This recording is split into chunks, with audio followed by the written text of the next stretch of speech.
Good evening, everybody. Welcome to this talk on anomaly detection. So as mentioned, my name is Kevin Feasil. I run a predictive analytics team here in Durham, North Carolina. I'm a Microsoft Data Platform MVP, and I have a blog called Curated SQL. The idea of Curated SQL is I try to find and link to 5 to 10 interesting posts per day on topics all across the data platform space. So it's curatedsql.com. What I want to do in this talk is go through a few things. The first thing that I want to do is really nail down what the concept of an anomaly is, and then we'll talk about some techniques for detecting anomalies. After that, I'm going to build an anomaly detector using ML.NET. And finally, we'll see how we can also perform anomaly detection via Azure Cognitive Services. That I'll consider a bonus section because I've got 45 minutes to get through this, so we'll see how I do. So first off, what is an anomaly? Second off, if you have questions at all throughout this, please do feel free to drop them in chat. I will have chat staring me right in the face, just like this. So my slides are over here. Chat, you're right here with me. What is an anomaly? Well, in short, we've got this concept of anomalies as outliers, something which is sufficiently different from the norm to merit interest. So both of those considerations have to be in play. It's got to be different from the norm because otherwise it wouldn't be anomalous, it would be normal. And it has to be interesting. Otherwise, it's just a point that's not that close to the mean or a point that's not very close to the others. So with that in mind, we have general conceptual explanations of anomalies, and then we also will talk about some technical definitions. Let's start on the general side. The basic concept of an anomaly is I'll know it when I see it. And you've already pointed out the anomaly in this picture. I don't even have to tell you where it is or what it is. You already see it. That is because as a human, you are actually really good at pattern matching. It's one of the things humans do pretty dang well. We've been working on this thing for quite some time, and the people who survive tend to be the ones who can match patterns best. So we get to take advantage of our ancestors getting eaten by lions until the ones who understood that, nope, that's a lion right there, I want to stay away, avoided the lion. So let's talk about the Gestalt school. The Gestalt school really formalized many of the high-level concepts of how we interpret things and understanding the brain as a pattern matching system. So their key insight is the brain works by taking signals, visual signals, and then applying known concepts, expected patterns to those visual signals, and leads to some interesting findings. One of the key things is that we're also really good at ignoring things that we can't quickly explain. So one of my favorite examples is a YouTube video where it's basically people passing around a basketball, and your job is to count how many passes there are.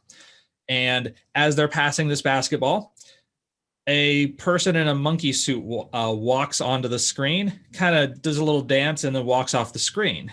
And a fairly large percentage of people get so focused on counting the basketball passes that they don't even see the man in the monkey suit walking on screen. That's what our brain does for us. So let's talk about some of the good sides of these mental patterns. We have this law of closure, which says that we will naturally fill in gaps and turn partial shapes into whole shapes. So I don't have any true shapes on here. I have dots and lines, but you're able to make that into a square, circle, and a triangle respectively because your brain's capable of filling in the gaps. The law of common region indicates that if I put something in a box, we will naturally assume that things inside the box and things outside the box are different because otherwise everything would be in the box, right? So we see two groups here, even though they're exactly the same blue dots. I copied and pasted them myself. Here we have an interesting picture of how the brain likes to see foreground rather than background. And if you're in chat, if you want to participate in this, tell me what you see in the two images. And more specifically, tell me the first thing that you see. Because it turns out that based on coloration, based on, say, my background versus setting other backgrounds, you may see different things in these two images. So Victoria says on the right side, black faces. Jeffrey says white faces on the left side, the white vase on the right side, both on the black background. Yeah, so you will actually see different people will get one versus the other. Chris says faces on both.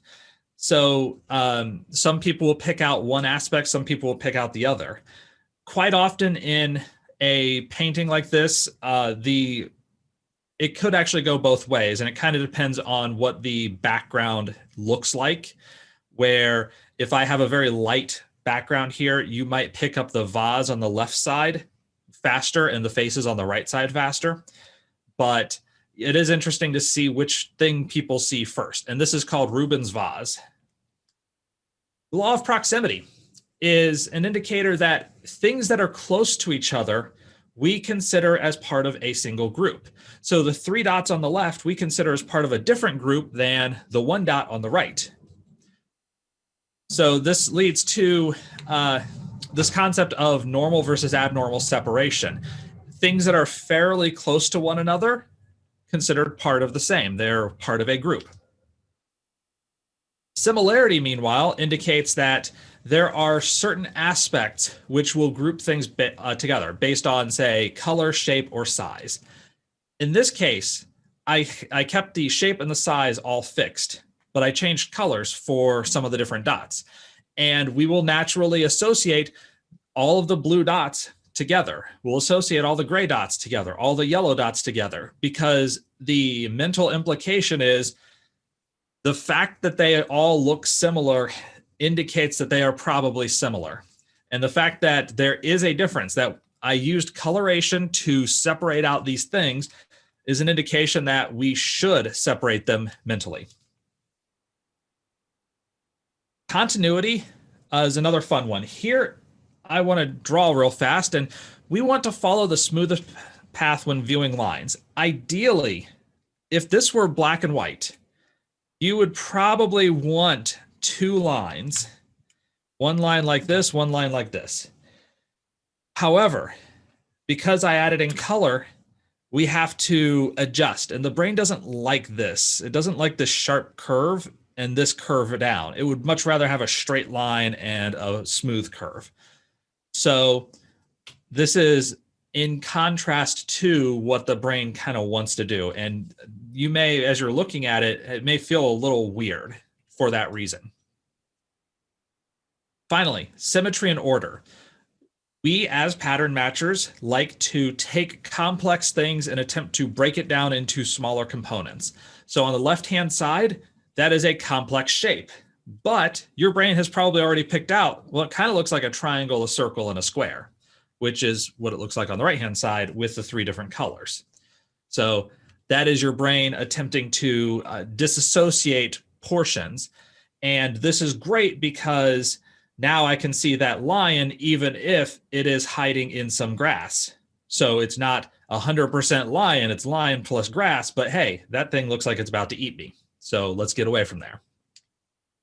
How does this apply? Well, aside from being fun to learn about, this does apply to anomalies because humans are pattern matchers. So we will look at observation points and attempt to make patterns. We'll attempt to see things. We will try to use fairly simple heuristics to identify what may or may not be normal. So here I have a week of American football passing yards versus points scored. And mentally, you're probably looking at this and saying, there's a line somewhere around here, and we have these 2 points that appear to be weird. They are different. They don't really fit close to that line. So we're able to take advantage of this pattern matching that says, yeah, that looks like it's going in a common direction, and then impute that line and then see, yep, those two points at the bottom look a little strange. So I would consider that a fairly cogent observation based on the fact that I'm just showing you some dots on a screen. Now, of course, people can also take advantage of this. A lot of optical illusions take advantage of the things that you found in the Gestalt slides. So in many cases, we attempt to show you something that's impossible, but your brain has difficulty discerning it. So most optical illusions generally will be based on one of those rules. As mentioned, our eyes try to fit a line. Now, this dotted line is the best fit line, which includes those 2 points at the bottom. And they do make us wonder about those 2 points that are dragging everything down. So, all right, that's a high-level conceptual explanation of outliers. But I want to dig in and explain it from a more technical side, because I'll know it when I see it is okay, but it's not perfect. Our brains are pretty good pattern matchers, as I mentioned, but they're not perfect, and they will get things systematically wrong in certain cases. And this is where we try to put together a stronger technical analysis to help find things that the brain doesn't pick out very well. So, first definition of the technical side for an anomaly. We have here a normal distribution, approximately a normal distribution. So I generated this normal distribution, and this is normal because it has a mean of 0. Let's call this roughly 0 right here, because I'm not very good at drawing, and a standard deviation of 1. Now, what that standard deviation tells us is roughly 68% of the data points will fit in this range. 2 times the standard deviation will give us about 95%.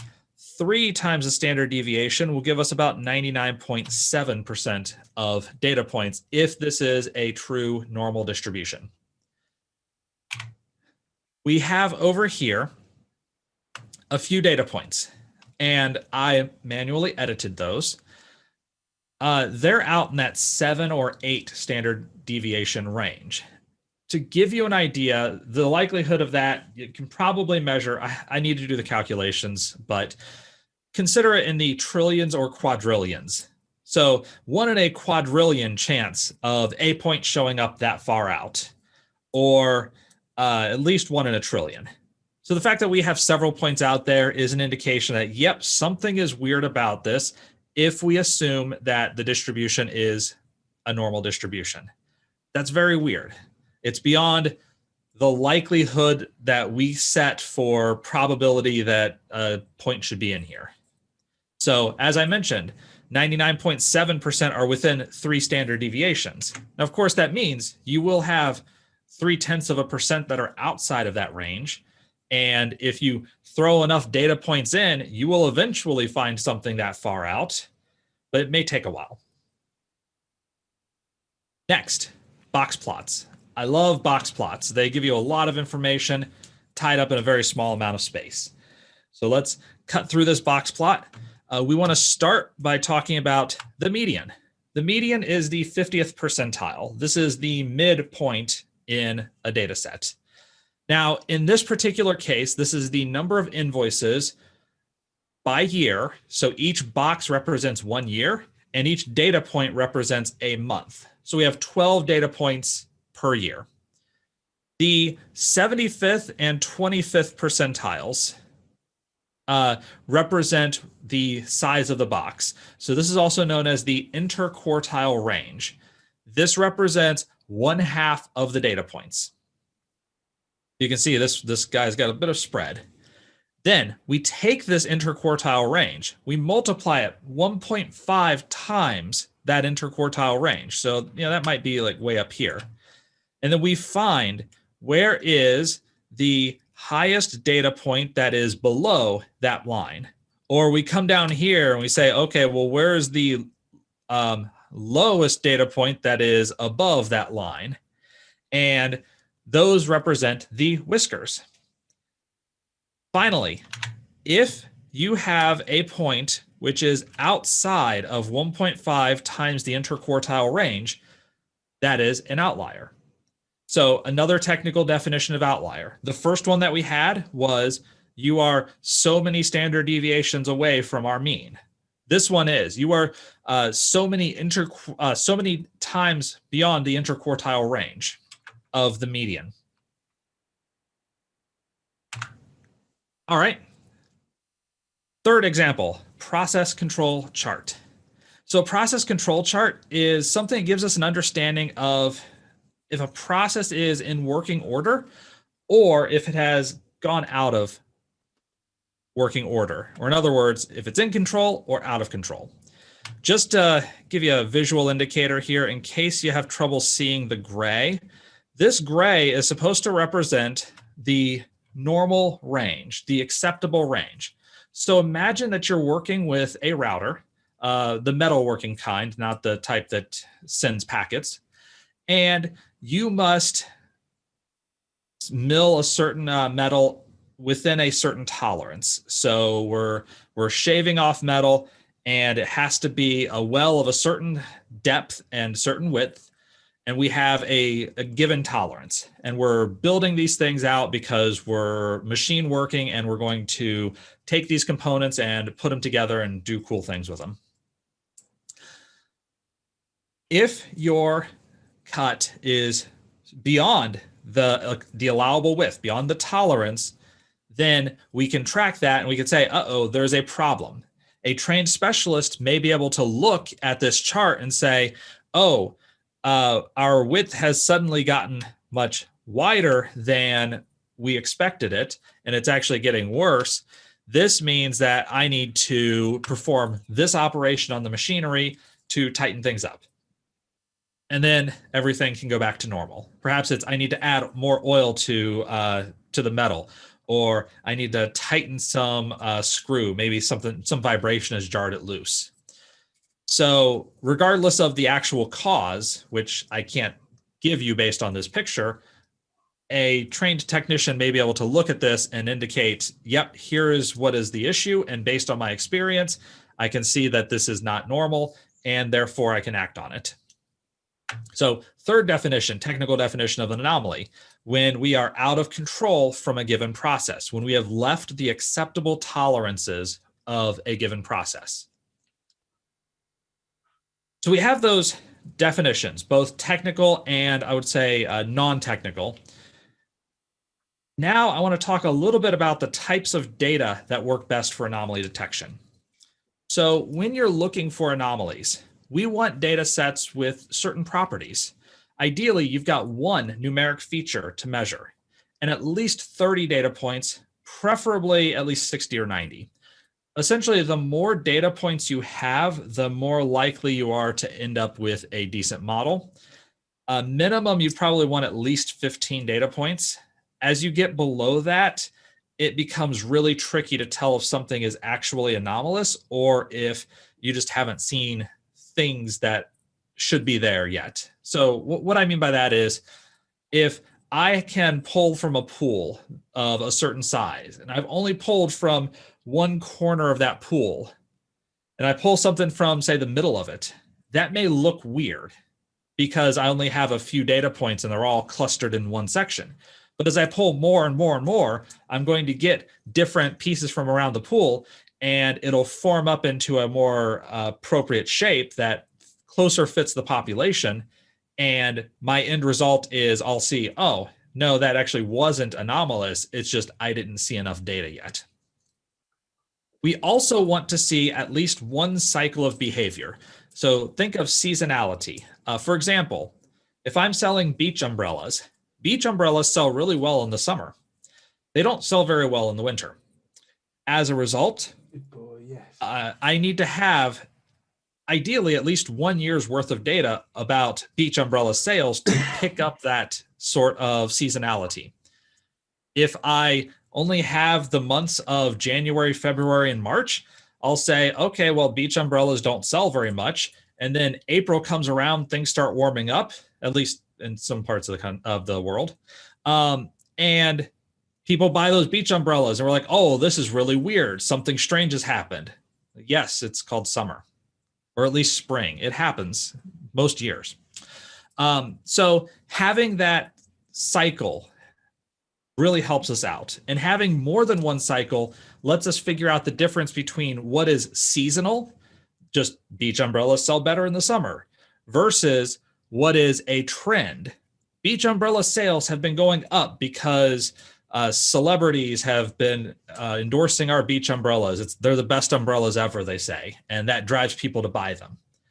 So we have different causes that may explain why we have changes. And the more data points we have and the longer the period we have, the better we can explain why something has changed and understand if it truly is anomalous or if there is an underlying cause that is explainable, understandable, and that we don't necessarily have to act on. It's not interesting to us in that regard. So do we need time series data? Well, Betteridge's law of headlines says no. In case you've never heard of Betteridge's law of headlines, this is one of my favorite laws. This states that if a newspaper headline starts with a question, the answer is usually no. So time series data, and try that out, by the way, next time you see a newspaper, if you ever see one of those. Time series data is used extremely frequently for anomaly tracking because usually we care about anomalies in a temporal fashion. We care about them over time. So that process control, has the thing just recently gone out of control? Now we have to act on it. Did it happen a while ago? It looks good now. But suppose that you are interested in looking at data within a given time frame. You can still do anomaly detection. I mean, I gave you an example earlier.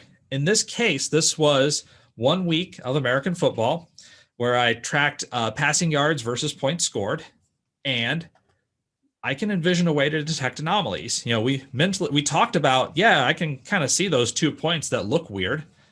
But in this case, the assumption is that all of the members have the same operation function. And what I mean by that is we assume that they all follow by approximately the same rules. So if I have, for example, here we've got NFL rules in 2019 or 2020. And if I also add in teams from the 90s and teams from the 1970s, the rules were radically different. And as a result, the yards versus points scored would be quite a bit different. So we wouldn't necessarily expect the relationship to be the same over that far of a time gap because of how drastically the game has changed. As a result, they wouldn't have the same operation function. So let's talk briefly about some techniques, and then we'll get into building an anomaly detector in .NET. Quick intuition. There are a lot of anomaly detection techniques out there. You can hit the papers and find everybody's got their own approach. But boiling down the commonalities in many of those approaches, points that are clustered near each other are less likely to be anomalous. That goes back to the law of proximity from the Gestalt school. Usually, there are relatively few outliers, because if it was the most common point, it wouldn't be an outlier, it would be normal. So as a result, we can isolate those outliers. We can spend a lot of time focusing on those outliers and could even use some computationally expensive techniques on those because it's a relatively small part of a very large data set. With time series data, our intuition is changes should not be drastic. You know, think about a person, say, running speed. I want to calculate how quickly you accelerate, how quickly you get to top speed, and how fast that top speed is. If I'm tracking that, you don't generally go from 0 to top speed in the first step, nor do you go from top speed to like 0 and then back to half speed over the course of 3 steps. There's a curve, and with most time series data, we tend to see curves. We don't tend to see major discontinuous jumps. And if we do see a discontinuity, that is usually an indicator that there's something interesting here. So I mentioned standard deviation. A brief point on standard deviation is that the larger the standard deviation is, the more points would be valid. So within this curve, this blue curve right here, standard deviation is 5. So if I say 3 standard deviations from the mean of 50, that would put me in about 35 to 65. So for a score above 65 or below 35, we might consider weird. If your standard deviation is 20, 50 plus 60 actually puts us above the top score of 100. So any score in this green curve is normal or reasonable. But if I got 100 on the blue curve, that would be weird. Now, the downside to standard deviation as a calculation is that it is very sensitive to outliers. So if I plug these values into SQL Server, I've made it a SQL Server talk now. So if I plug these values in, the standard deviation will be 0.85, and the mean will be 8.65. Now let's say we have one outlier, real outlier, 1.9. I mean, when you see that these values range from 7 to 9, this one's definitely off. But simply adding this one data point in more than trebles the standard deviation, and it drops the mean by a full point. So what this does is that with my initial calculation, 8.65 and a standard deviation of 0.85, if I said I have a value 5.1, is that weird? Is that anomalous? And we use the definition 3 standard deviations from the mean. Then 3 standard deviations from this is 6.1. We look at that number and say, yep, that's different. That's an outlier. However, 3 standard deviations of 2.67 from 769, no, that's no longer an outlier. So it's good that we learn from information. You know, it's, as a Bayesian, I like that. But I think we're kind of jumping too far. We're pushing this too far too fast. One outlier should not completely wreck the curve. And that's where we get to the concept of robust statistics, where a robust statistic can handle some limited number of outliers before it breaks down. MAD is an example of a robust statistic. So this is the calculation is basically you take your value, subtract it from the median, absolute values of those, and you take the median of those differences. So here are our numbers once again, and the median of those numbers is 8.75. Well, how did I get that? Calculating median is pretty easy. You start out with prison rules. With prison rules, you find the biggest, meanest, nastiest guy in prison and you shank him first. Now that you're in charge, you can take care of the little guy. And we just keep knocking off smallest and biggest until we've got either 1 or 2 data points left. We have 2 data points left, so we're going to take the midpoint of those 2, which is 875. So 9.1 minus 8.75 is 0.35. We take all those calculations, absolute values of all of them, so they're all positive, and we get the median of those. Well, again, same rules. You knock off 0.35 and there, and you end up with 0.55. Now we add in an oddity. We add in that 1.9. Well, that actually doesn't change the median very much because once we knock out the first one, we knock out the oddity next. So outliers tend to get thrown away first from this. And if your outliers go in both directions, like you would expect from a statistical distribution, they cancel each other out, which is great for us because it means that the median doesn't change very much. It changes, but not a huge amount. And the MAD changes, but not a huge amount. So we learn from the outlier, but it doesn't throw us out of whack. Next up, differences. I have a trend with an anomalous jump. So I've got this trend. This blue line is obviously going upward over time, but I also obviously have this strange jump. So how do I separate the trend from the anomaly increase? And the way that we do that is a couple steps. First, we figure out what the data point looks like. We detrend it is what it's called. We fit it with a line and then subtract the value of that line. So now we can track the differences, the vertical difference from this dot to this line, and that gives us a calculation of how far off we are. So this is, again, going back to seasonality and trending, this is how we deal with the idea that celebrities endorsed our product, everybody wants to go buy it now. It's not anomalous, it's just become, that's part of the trend. But for discontinuities, we have change point detection. So this is a case where you would expect to see time series movements tend to be fairly smooth. If I have a major jump, that is an indication of some underlying fact has changed, or maybe I have bad data, or something has happened. And regardless, those are interesting to us because I want to understand why did we have this big jump or that big drop? And that's what change point detection looks for.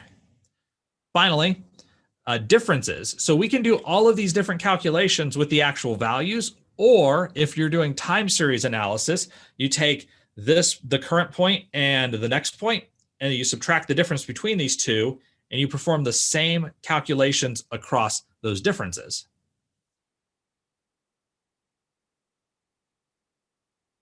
So I have thrown a lot at you over the course of the last half hour. If you have questions, please feel free to drop them in chat. Otherwise, we're going to take those scholarly findings and plug them into some programs and get some interesting results. Now, you can go build your own package. You can build your own process to perform anomaly detection. My team actually did build a package to do this because we had specific requirements we had to follow. But if you're starting out from scratch, I highly recommend checking out some of the pre-written packages. If you're in R, Anomalyes is fantastic. If you're in Python, Anomaly Detection Toolkit and PyOD are really good. If you're using C# or F#, ML.NET is acceptable. If you have access to a REST API, Azure Cognitive Services has its own anomaly detector API, which is really good. But let's say you are absolutely certain you need to roll your own. If you're in the .NET world, I highly recommend this package, MathNet. So MathNet is a series of libraries. It's a series of NuGet packages, which allow for numerical and statistical analysis in C# and F#.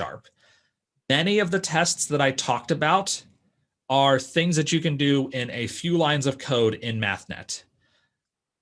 And I have some examples of the types of tests that my team has built. I am not actually allowed to show you the code, unfortunately, but to give you some inspiration, you can get standard deviations from the mean or median absolute deviations, deviations from interquartile ranges. You can get difference calculations or actual values. And all of this stuff is relatively few lines of code. So if you do want to go that route, MathNet is going to be your friend in the .NET world. But let's say you don't want to do that. Maybe you're happy to have learned about the techniques, but then you say, but I'd really like something that's just put together that I can send it some numbers and determine was there an anomaly. And this is where ML.NET comes into play. This is an actively developed library, and despite the low-key shade I just threw at it, it is a reasonable library. So it's under active development. Most of my distaste toward it is that they're definitely heavy on the C# side and not the F# side. But if you are doing machine learning in .NET, this is probably the best library available to you. So let's say we want to set this up. We want to try it out. If you're in Visual Studio Code or maybe on a command line, just a few lines of code to get started. .NET new console, create a new console app. My language will be F# because that's how I roll. I'm going to add Microsoft.ml as well as their time series data set. And I'll also add xplot.plotly because I want to visualize results. So let's go into Visual Studio Code and check that out. I need to close that one. I need to open up the basic anomaly detection program. All right, my data set that I'm going to look at is stock data for GameStop. Now, I want to figure out just how diamond-handed people are. And this is a stock which I think anybody can agree has had some weirdness associated with it over the past few months. I have enjoyed the weirdness immensely. Give you an idea of the data set. We have just a few columns. Basically, the date, the open value in dollars, the high and low in dollars, the closing and adjusted closing value in dollars, so share prices, and then the number of shares sold over the course of that day. We are going to focus on closing price per day, just to make it easy. Here is our program. I'll bump in one more. This was adapted off of another blog post. I made some significant changes to the visualization, but a lot of the code looks pretty similar. So I wanted to give credit where credit is due. Using Microsoft ML and xplot.plotly, we are going to work on this price data. So price data is in C# terms a class, in F# terms a type. And it has all of those values that we talked about. So open, high, close, adjusted close, volume. We also have a data path. Where is my data file located? So my CSV file that has data. I'll create an ML context and load my price data from the data path into that record type. And that'll be in data view. So that's where all of my data is. It's a fairly easy way to load data from a CSV, which is surprisingly difficult to do in .NET compared to R or Python. So that's part of why the ML.NET team took this approach. I have two pipelines, one for anomalies, one for ChangePoint. So for anomalies, we detect a spike, and for ChangePoint, we detect change points. We're going to use the closing cost, the closing price of the day. And for anomalies, we'll look both sides. It can be an anomaly high or low. For ChangePoint, our martingale type will be a power distribution. I'm not getting into that. We will accept it as is for the course of today's talk, and we can talk about that some other day if you'd like. We'll fit the model. So we take our data, we're going to train a model fitting our trained data to it. We'll transform this into a view that we're able to work with and create a list of essentially price prediction results for anomalies and change points. So that gives us back a list of all the anomalies, a list of all the change points. And from line 98 down, this is just code to visualize using Plotly. So instead of talking through this so much, how about I say, go in here and run this code. And then what that's going to do is give us a chart. That looks like a pretty cool chart. So this is the stock price of GameStop, where it started out last year in the $4 range. And you can actually see some anomalies down here that were, hey, this jumped up by $1, and that was anomalous because it wasn't generally moving that much. And then January happened, and the share price went from the teens up into the 40s, and it just took off. At its peak, its highest value was just under about $400. But then that next day, for various reasons, it dropped to under $200. And then the day after that, for other various reasons, it jumped back up to $300. And then it collapsed back down into the 40s. Then it took off again. And then it's been bouncing around at about $160 per share for the last few weeks. So a couple of points of interest here.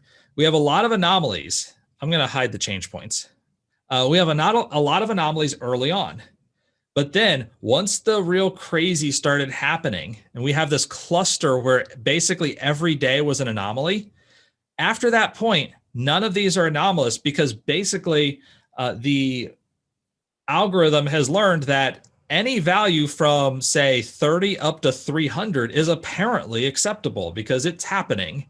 And it just keeps happening. So the variance has jumped up so much that even if we go from $137 to $260 over the course of a couple of days, apparently that's normal now.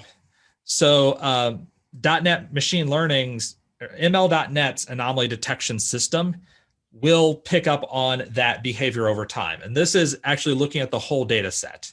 There is another approach where you can look at it as windows. So I can look at just the prior 10 days and the current day. So is the current day weird based off of what the prior 10 days look like? And in that case, if we saw a spike to 260 right here, that would be considered weird. But over the course of the entire data set, it's no longer weird because apparently this stuff happens now. So that's a quick feeling for what anomaly detection looks like in .NET. The actual code, you saw it was roughly 90 lines. And that 90 lines included quite a bit of code for the class. And the actual anomaly detection was, what would I call that? 30 lines of code. Because we kind of start right about here at 45 and we get up here to 97. So maybe 50 lines of code. So not that bad for I'm getting anomaly detection in my .NET application. That said, you can also use the Azure Cognitive Services anomaly detector. And I won't go through the demo for it. I do have a demo. Consider that extra credit if you wish. The Anomaly Detector API in Azure Cognitive Services allows you to perform the same sort of anomaly detection from any language that supports hitting a REST API. So .NET, Python, Java, pretty much any language you can think of can hit REST APIs. You create a resource in Azure, save your key and endpoint, and then create an app and work with the API. So it's just a few steps of a process. In the Cognitive Services Marketplace, it is called Anomaly Detector. So that's the thing that we'll be looking for. And when you create it for your subscription, there is a free pricing tier. This gives you 10 calls per second, 20,000 calls per month. Obviously, if you're running a large data set in production, that's not enough for you. But for playing around, it's definitely more than enough. So you don't have to go on a paid plan for anomaly detection in cognitive services, not until you start talking about production workloads. In the keys and endpoints, you can grab the key and the location and save those someplace. In case you didn't know, set X sets an environment variable from the command prompt. So set X anomaly detector key, and my key will write that as a system level environment variable if you have access to do that. And what is cool is that there is a demo app for the anomaly detector API. So let's do that real fast, and then we're going to call it a day. I do need to get my API key. So that will take me just a moment as I log into Azure on this other screen.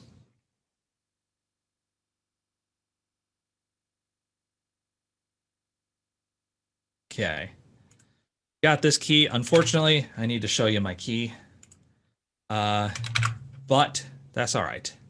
So there are a couple of examples. Here's the last API. This is what I was talking about, where it looks over the course of a window, and we can see different values being put in or not based on whether they're considered anomalous. And as we're going through this data set, it's already pointed out that, yep, it looks like we have several anomalies here. So we could sit here and watch this thing play out over the course of the entire data set, but that would take a while.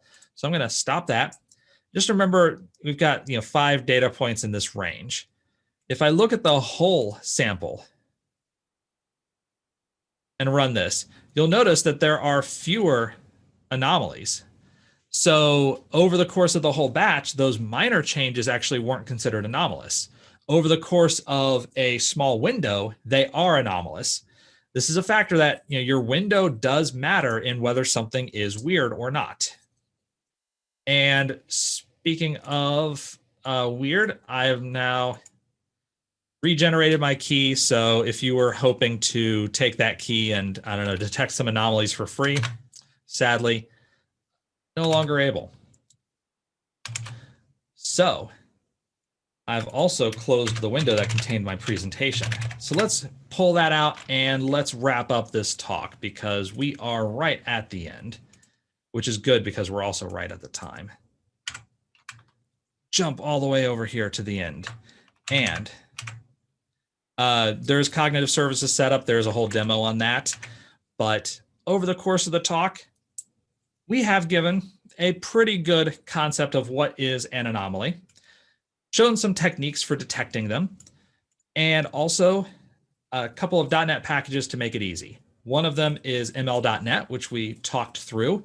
The other is Azure Cognitive Services Anomaly Detector API, which is something that if you grab the code, you'll be able to check out yourself. If you'd like to grab that code, go to csmore.info/on/anomalies. And if you have any questions afterwards, please do feel free to follow up with me, my email address, my Twitter handle. And with that, if there are any questions, I'm happy to take them. Otherwise, time for a break. So thank you, everybody.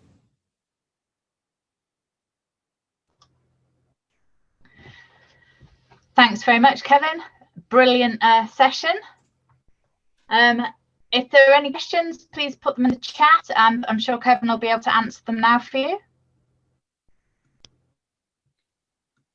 I wondered if I could jump in with a question, actually, Vic. I'm going to take advantage of the fact that I've got audio privileges. Right, yes, go away.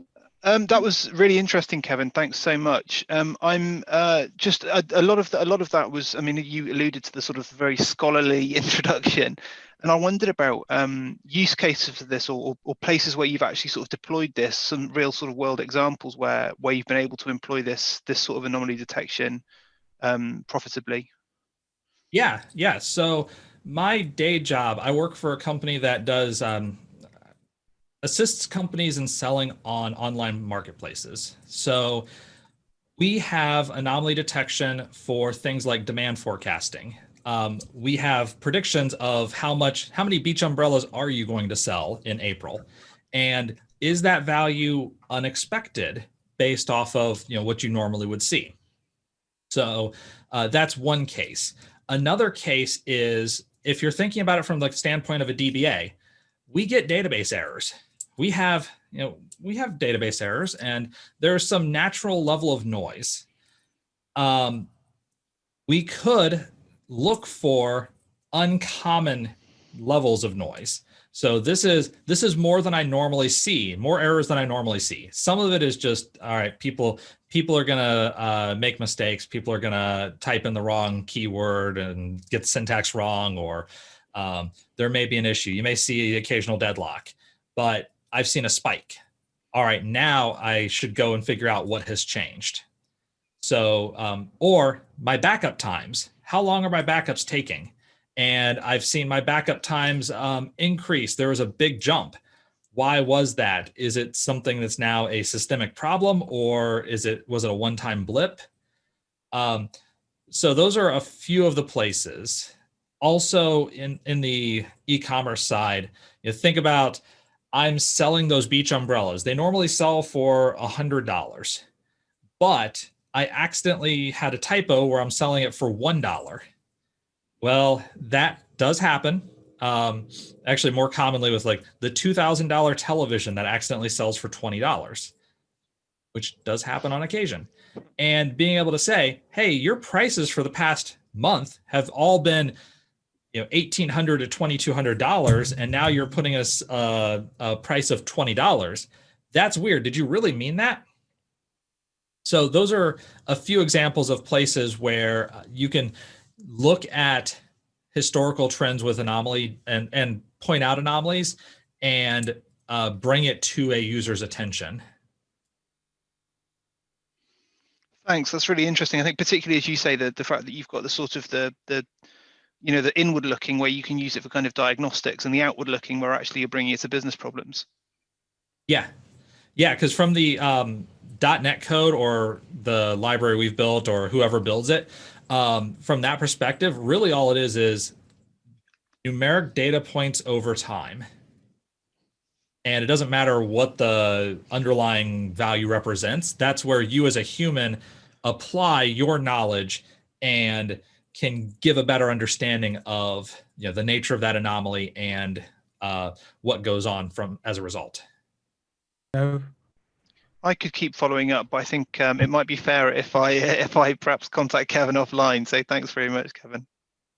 Yes, that was very interesting. It's yeah, I did a lot of maths at sixth form in university, but yeah, it all gets a bit rusty around there. Statistics was never my favorite thing. Yep, my joke on this is basically I'm giving you that course in college statistics that everybody tried to forget about. Yeah. Welcome back to the world of statistics. Mechanics I'm fine with. Statistics, meh. I can do binary distribution, that's about it. Right, so I think next up we've got Mr. Taylor talking about Kubernetes.